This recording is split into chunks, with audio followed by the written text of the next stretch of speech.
Make sure you guys don't make this mistake, and the mistake is confusing conditioning with plyometrics and how we implement it in a session. And this is really important because unfortunately this can lead to client injury if we apply things incorrectly or inappropriately. And I think the best place for us to start here is to really understand the difference between the two, all right?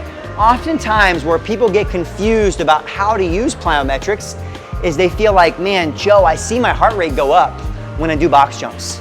So inherently in our brain, we relate heart rate to cardiovascular training. And there's definitely a relationship between all of it. It's not like all of a sudden I do plyometrics and I shut off the conditioning switch, but it's more about what's our intent with the exercise.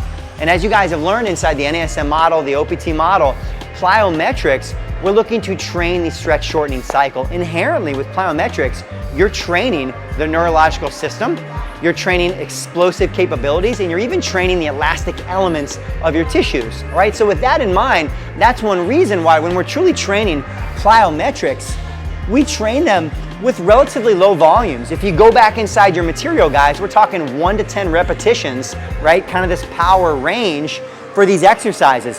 Whether it is a stabilization version of a box jump, or even if it's a slightly higher impact, back and forth. If I'm trying to train plyometrics, especially safely, that's the key word for you guys, safely for our clients, it's done with high quality, low volume. And if you've watched some of our other videos and you read inside the material, you also know that this is best done when the body is relatively fresh, not at the end of a workout.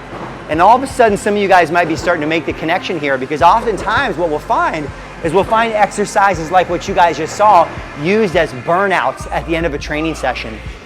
And I understand the idea, the thought process. I want to finish with something fun, exciting, kind of high energy. I want them to work hard, but the application is where we go wrong, because that would be plyometric exercise.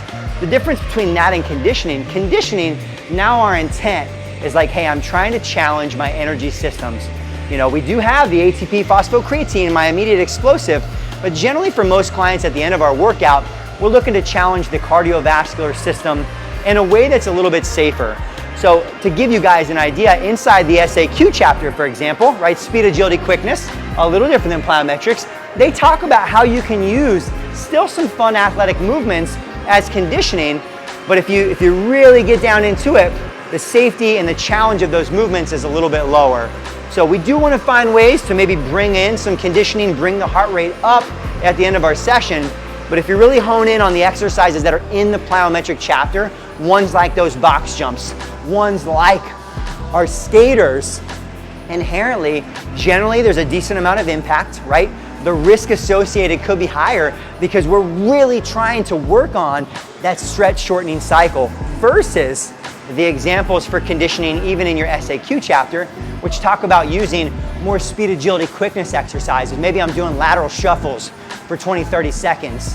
Again, there's still some risk, but it's not nearly as high as here. We're not leaving the ground. We're not jumping on surfaces and using it that way. So easy one to get confused, and one we want to make sure you guys are applying appropriately. So make sure as you look at what I'm doing at the end of a training session, is it the safest version of that? Or is there something better I could do, right?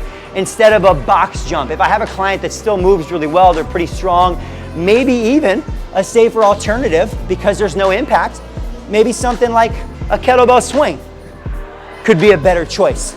Maybe for some clients, even just a speed squat with some rapid motion could accomplish what you're looking for. It could give you that heart rate raise, that conditioning element, that fun finish with a little bit less risk associated. So hopefully you guys take that when it comes to your programming and thinking about what you're doing for clients.